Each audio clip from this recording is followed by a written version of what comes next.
معاون سے کر رہے تھے، اس کے لیے آپ سب مبارکباد کے مستحق۔ دوستو فہرست بہت طویل ہے، ظاہر سی بات ہے کہ بہت سے شعراء کرام ہیں۔ آج کا یہ مشاعرہ بڑا تاریخی ہوتا جا رہا ہے اور اس مشاعرے میں جتنی بھی شعراء کرام ہیں وہ سب نامور ہیں، ان کو آپ زیادہ سے زیادہ سننا پسند کریں گے۔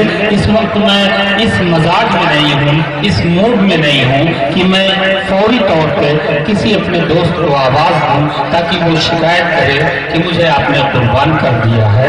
اس لیے میں چاہتا ہوں کہ صدر محترم عبید الرحمان صاحب تشریف رکھتے ہیں، ان کی اجازت سے 2-3 شعر پڑھ دوں تاکہ یہ جذباتی جو ماحول ہے تھوڑا سا نارمل ہو جائے، آپ کا ذہن جو ہے اس مقام تک۔ ہاں بہت شکریہ، بلکہ 2-3 شعر میں دوستوں پورے ہندوستان میں پوری دنیا میں پڑھتا ہوں، مکمل غزل تو پڑھتا ہوتا نہیں، 2-3 شعر سماعت فرما لیجیے۔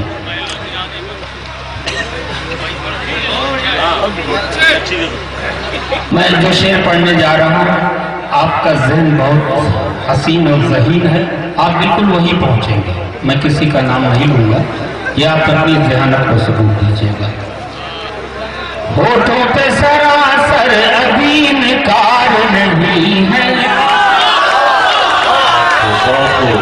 ہوٹھوں پہ سراسر ابھی انکار نہیں ہے، انکار نہیں ہے۔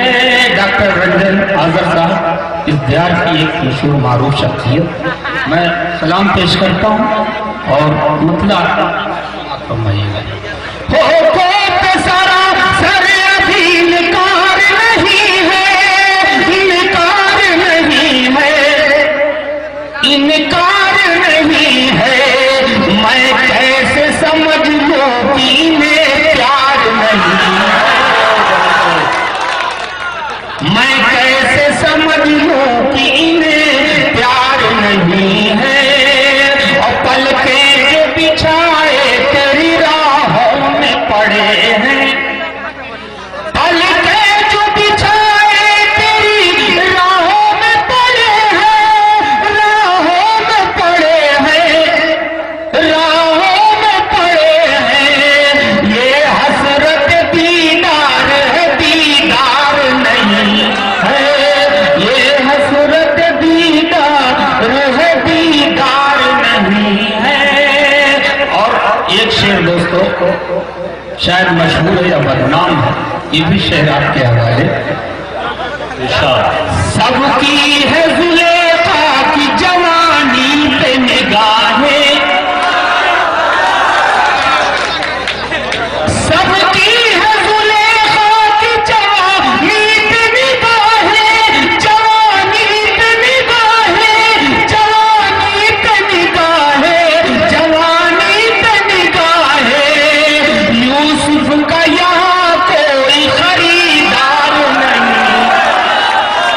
بہت شکریہ دوستو، یوسف کا یہاں کوئی خریدار نہیں ہے۔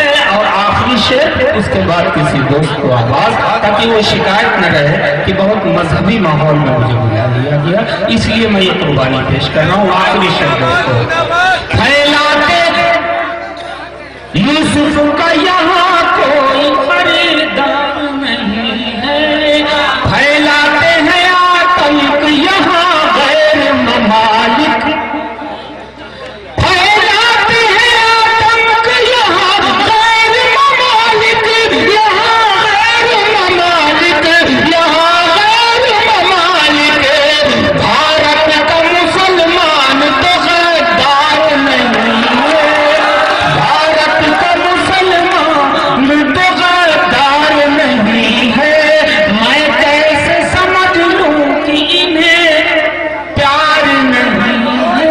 بہت شکریہ دوستو، یقیناً ماحول تبدیل ہو گیا۔